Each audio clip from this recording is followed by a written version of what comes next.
क्रांतिकारी और अनुपम कवित्री मीराबाई के जो पद हैं वो कुछ गुजराती में भी मिलते हैं। उनकी दो पंक्तियां हैं जो मैं गौहर रजा साहब के व्याख्यान के लिए कहना चाहूँगा। वो एक कृष्ण से कहती हैं कि आमी जन्म जन्मना तरस्या तुम खूब मनाने बढ़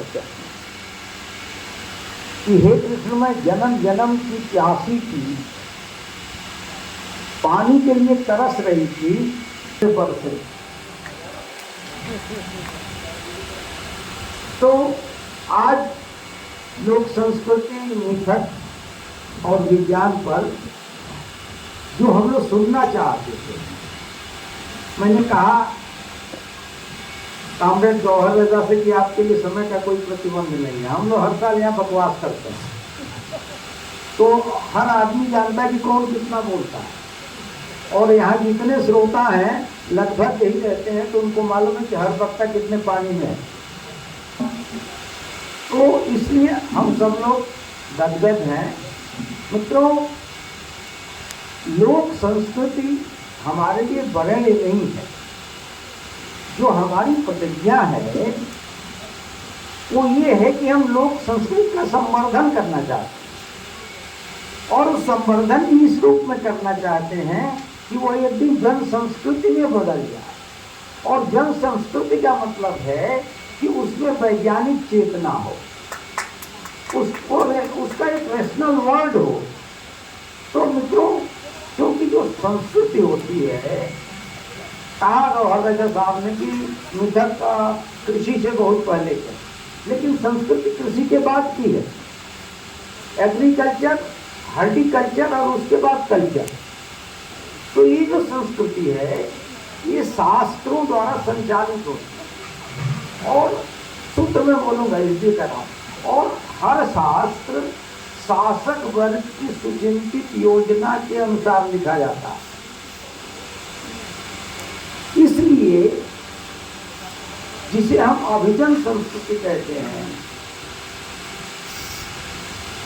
और जिसे हम लोक संस्कृति कहते हैं, उसको अभिजनों ने गंवारों की संस्कृति कहा।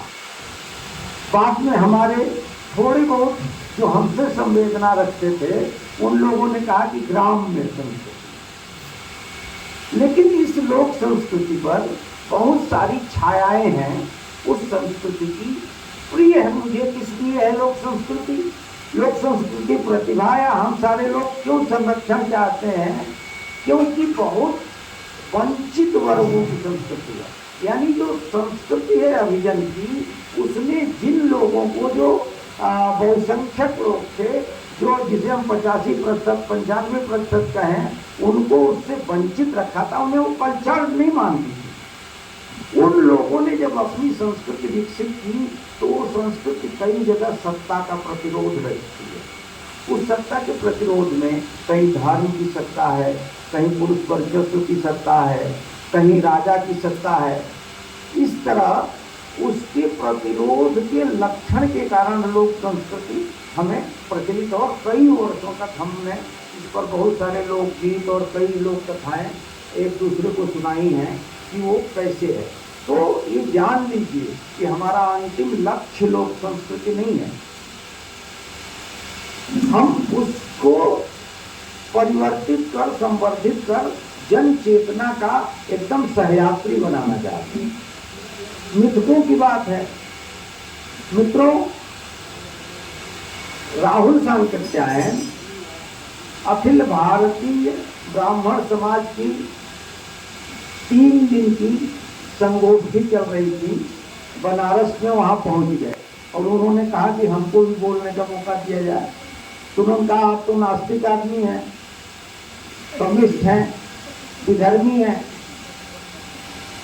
आपको हम कैसे दे सकते हैं? उन्होंने कहा नहीं, हमने आपका बाइलाट पढ़ा है, आपका संविधान पढ़ा है, और उसमें लिखा है कि इसमें शिरकत करने के लिए ब्राह्मण का बेटा होना चाहिए।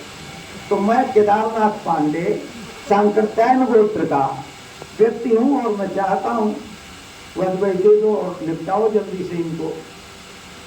तो उनको जब मंच पर बुलाया गया तो उन्होंने कहा कि मैं सारे उपस्थित विद्वानों को प्रणाम करता हूँ और मैं राहुल सांकृत्यायन ये चुनौती देता हूँ कि भारतीय पुराणों में वर्णित 95% कथाएं कपोल कल्पित हैं, सब मिथ्या हैं, और जिसको इस पर मुझसे शास्त्रार्थ करना हो तो मैं यहाँ हाजिर हूँ।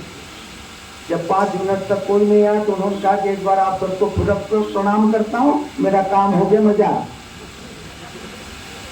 तो मिथकों का अध्ययन आज से 60 साल पहले शुरू हुआ हो और चाहे जब शुरू हुआ हो, मिथक संसार की हर संस्कृति में है, हर देश काल में वो पैदा होते रहते हैं, लेकिन वे बहुत सशक्त होते हैं। सशक्त इस रूप में होते हैं कि एक बार इतिहास मिट जाता, लेकिन मिथक नहीं मिटते, उनका पुनर्जन्म हुआ करता है।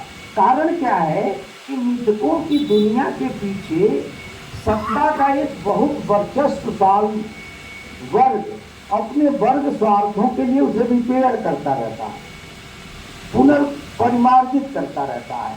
जैसे हम घर बनाते हैं तो अक्सर उसकी रिपेयरिंग करते रहते हैं, और जब वो एकदम रहने लायक नहीं रहता तो नया घर बना लेते हैं। तो ये जो नए नए मिथक चल रहे हैं, जैसे एक मिथक ये है कि वेद बहुत प्राचीन है। अरे भाई, छोटा से छोटा विद्यार्थी जो संस्कृत पढ़ता है, हिंदी पढ़ता है, वो देवनागरी लिपि का उद्भव विकास तो पढ़ता है ना, कि देवनागरी लिपि का उद्भव विकास कब हुआ? तो जब देवनागरी लिपि का उद्भव विकास हो गया तभी तो वेद लिखे गए। तो कैसे कहते हो वेद? जो वेद कहता है कि समय भी नहीं था, अंधकार भी नहीं था, प्रकाश भी नहीं था, वही वेद किस वर्ग स्वार्थ में लिखा गया, इसका सबसे बड़ा उदाहरण है उसका 10वां स्कंद, जिसमें वो कहता है कि ब्राह्मणों मुखमासित राजन्य बाहुकृत। जो उन्होंने ऐसे ऐसे कहा था कि यहाँ से पैदा हुआ, एक यहाँ से पैदा हुआ, एक यहाँ से पैदा हुआ, एक यहाँ से पैदा हुआ। वो कहता है कि चंद्रमा मनस हो जाता, किसी की भी शादी इस मंत्र के बिना नहीं हुई। चंद्रमा मनस हो जाता, सूर्यो चाक्षु सूर्यो आ जाएगा, और वो कैसे हवा पैदा हुई, कैसे पता। तो ये सारे मिथक दुनिया के, चाहे वो इस्लाम के मिथक हों, चाहे क्रिश्चियनिटी के मिथक हों, चाहे हिंदुओं के मिथक हों, ये सब तो बताते हैं कि दुनिया कैसे पैदा हुई। लेकिन इनसे पूछ लीजिए कि ये पंखा कैसे बना तो कोई नहीं बताएगा,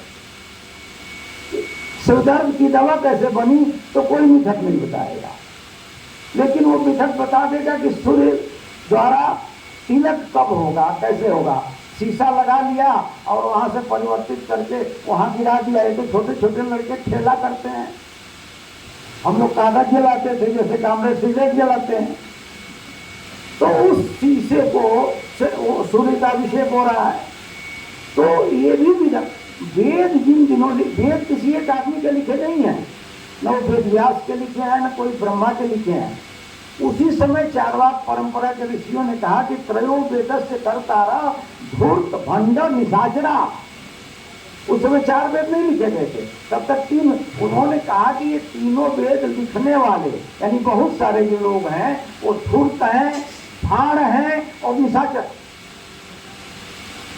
तो एक चर्चा लगातार उस तरह से बनती रही।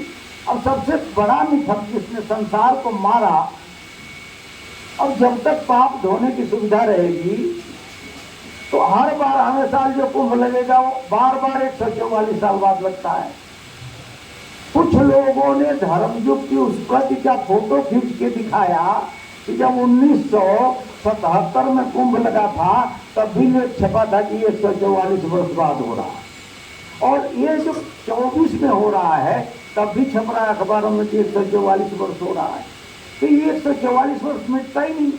और जब तक पाप धोने की सुविधा रहेगी मिथकों में, तब तक लोग बड़ा निश्चिंत होकर पाप करते रहेंगे। भाई एक शायर है उपाध्याय जी, देखिए उनका नाम मैं भूल रहा हूँ, अभी संसद में ये दोनों शेर सुनाए गए कि तुम्हारी पोल पट्टी खोलने लग जाए तो क्या हो, तुम्हारी पोल पट्टी खोलने लग जाए तो क्या हो, अगर मंदिर की मूरत बोलने लग जाए तो क्या हो। वो सरयू ब्रह्म बेला में जहाँ तुम पाप धोते हो, वही सरयू का पानी खौलने लग जाए तो क्या हो? भाई जब पता चल गया। लेकिन देखिए इतने हमारे यहाँ एक मौलवी जी हमारे यहाँ रोज अजान होती है। हमने कहा यार ये रोज 5 बजे जगह देता है, जोगिया जो नबी पट्टी करे तो रोज 4 बजे जगह देता है। अभी आज की थोड़ी समस्या है। कालिम ने लिखा कि वस्ल के सब पिछले पहर हाय कम वक्त को किस वक्त खुदा आ जाया। जैसे अच्छी सबसे अच्छी नींद आती है 4 बजे, उसी समय करना। अब वो बात कबीर को उतने दिनों पहले समझ में आ गई कि कातर पातर जोड़ की मस्जिद नहीं बनाए, अताचर मुल्ला बांट दे, क्या बहाना हुआ खुदा है। तो तब तक केवल ऊपर चढ़ के बोलते थे, माइक लगा के बोल रहे। दुर्गा पूजा आई नहीं। और ये देखिए भी मिथक है। रामचरितमानस भक्ति काल का एक अच्छा ग्रंथ काव्य है या खराब काव्य है, इसकी बहस छोड़ के एक मिथक ये बना दिया गया कि वो धर्म ग्रंथ है। तो तमाम पुस्तकों को धर्म ग्रंथ बना देते हैं। धर्म ग्रंथ सारे मिथक कहते हैं कि स्वर्ग है और नरक है। कुछ इस तरह फरमाते हैं तस्वीर जन्नत की कि जैसे हजरते नासे वही के रहने वाले। कोई भी तकरीर करता है, कोई भी आदमी भाषण देता है तो ऐसे बोलता है जैसे वो स्वर्ग से अभी भी लौट के आया हो। जैसे अभी आप गोरखपुर घूम के आए हो और बता रहे हो कि गोरखपुर में गोलघर कहाँ है, वैसे वो सब बता देता। लेकिन बार बार इनका प्रतिरोध भी रहता है। अल्लामा इकबाल का शेर है कि उम्मीदे हूर में, हमने भाषण सुने साहब, इन नौजवानों क्या अपने मनहूस बीवियों के चेहरे देखते रहते हो, चलो जिहाद के रास्ते में आओ, तुम्हें जन्नत मिलेगी और वहां हूरें तुम्हारा इंतजार कर रही है। 72 हूरें। अल्लामा इकबाल ने लिखा कि उम्मीदे हूर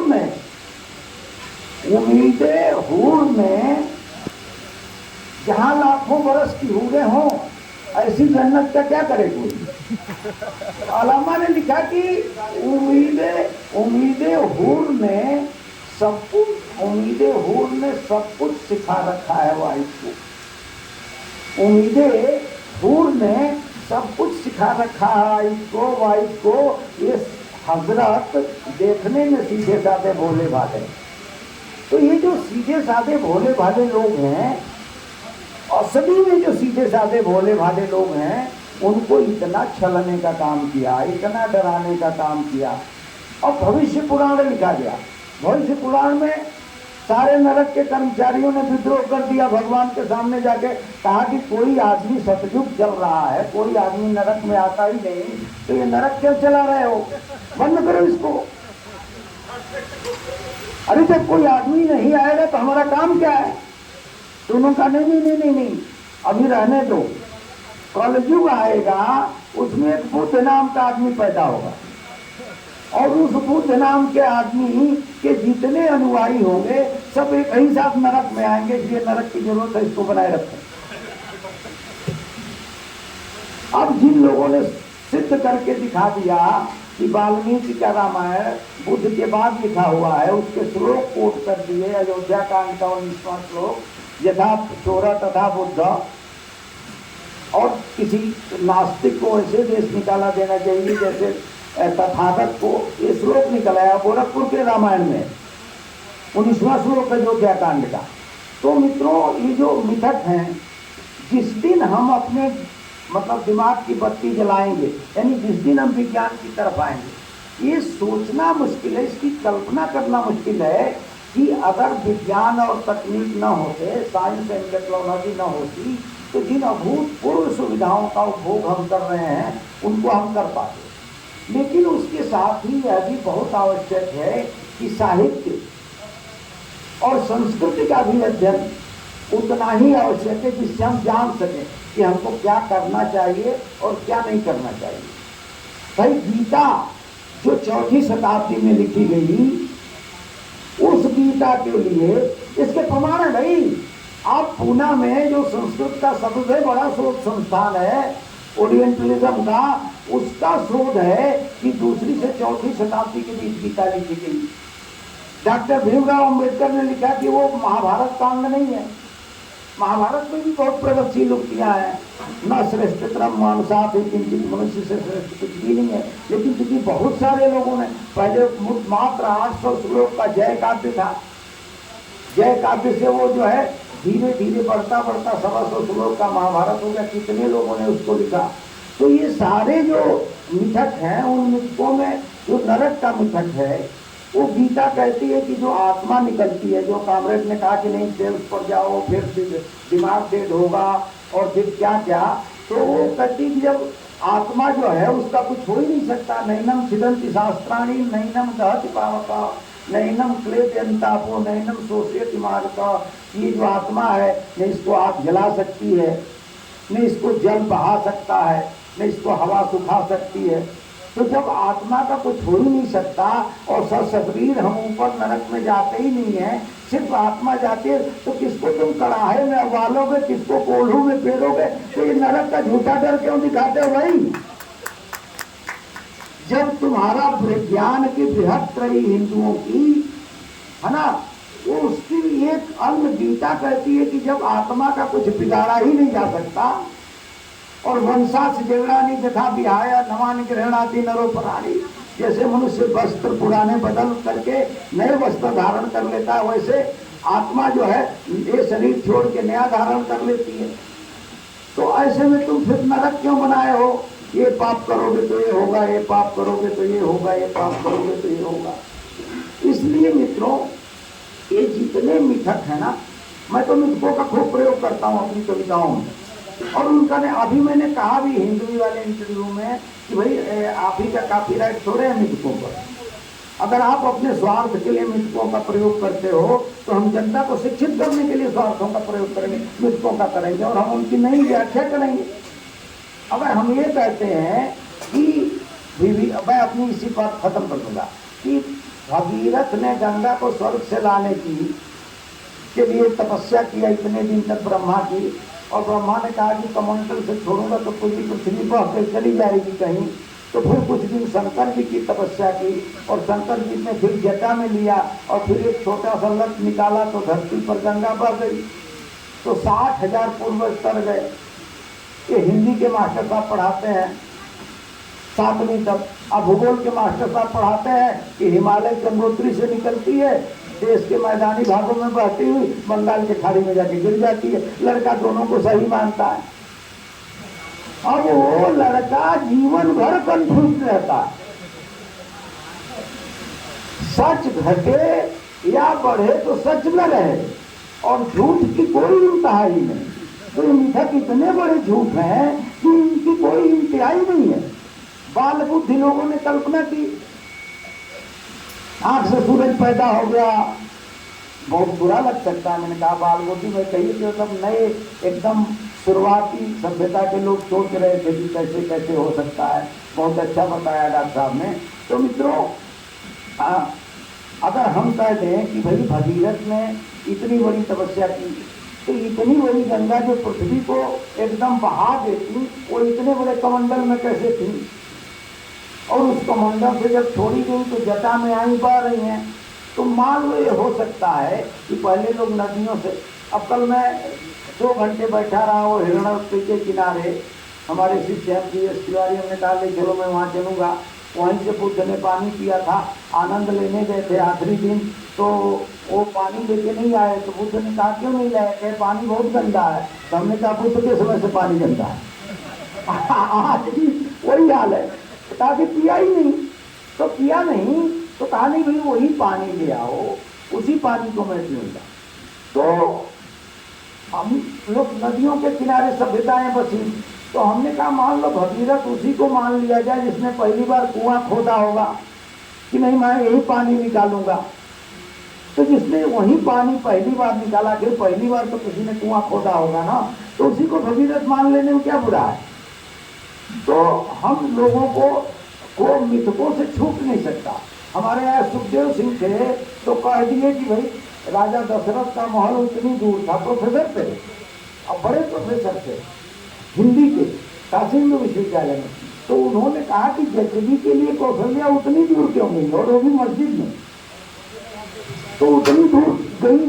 तो उन्होंने कहा कि ये तर्क संगत नहीं है। बोल दिया भाई, हर आदमी अपने अपने तरीके से सोचता है, लेकिन सारे सुबुद्ध लोग जानते हैं कि किस तरह से गड्ढा खोदा गया, किस तरह से उसमें चना डाला गया, किस चने के ऊपर मूर्ति डाली गई, फिर मिट्टी डाली गई। 49 में जो नैयर कलेक्टर साहब थे, उन्होंने 2 दिन का सीजन ले लिया था, और जब वो चना फूला तो मूर्ति ऊपर आ गई, और मूर्ति आ गई तो क्या, हाथी घोड़ा पाल की जय, कन्हैया लाल की तरह जय, वो जन्मभूमि हो गई। और उस जन्मभूमि से तब तक लेकर के ये सारा का सारा चलता रहा। तो ये सारे नए पुराने जो मिथक हैं, इन मिथकों को अब समय आ गया है कि हम विज्ञान की दृष्टि से देखें और उनकी व्याख्या करें। और मित्रों जान लीजिए, जब तक मिथकों से फायदा होगा, निर्गुण से जिस दिन तक फायदा हुआ तो अल्लाह ईश्वर सब निराकार थे। जब उससे नहीं चढ़ावा आ रहा था, नहीं मालपुआ मिल रहा तो सगुण कर दिया, और सगुण रहेगा तब में चढ़ाने जाओगे, तब में वो खाएगा, और वो तो खाता ही नहीं। अगर भोग लगाने वाली भगवान खाने लगे तो भोग लगाने वाले जाना छोड़ देंगे, क्योंकि सारा केला 200 रुपये किलो सेव है, तो कौन 200 रुपये किलो ले जाके चढ़ाएगा भाई? जब वो सब वही खा जाएंगे तो मालूम है क्यों खाएंगे नहीं। इसलिए चलो वहाँ छुआ के और ले आके इधर आनंद करो। और उसमें से क्या, सारे मंदिर प्रसादों का पुनर्निर्माण करते हैं। 2-4 कुंटल लड्डू चढ़ गया तो फिर वो दुकान में चला जाता, फिर वहां से आता। जब तक वो महकने नहीं लगता है, और भगवान तो कोई प्रतिरोध करेंगे नहीं ना कि महक रहा है यार, आपको चढ़ा दिया। और ग्राहक करेंगे कि हम पैसा नहीं देंगे, महक रहा है, तो 7 दिन तक तो आता जाता है। तो मित्रों, ये जान लेने की जरूरत है, इसमें कहीं दुखी या कष्ट की जरूरत नहीं है, सिर्फ थोड़ा सा सोचने की जरूरत है कि हम तो जैसे रहे तैसे जी लिए, हमारे आने वाले बच्चे कम से कम इस छंद में न पड़े और वो इससे बाहर निकल जाएं। बहुत बहुत धन्यवाद। और मैं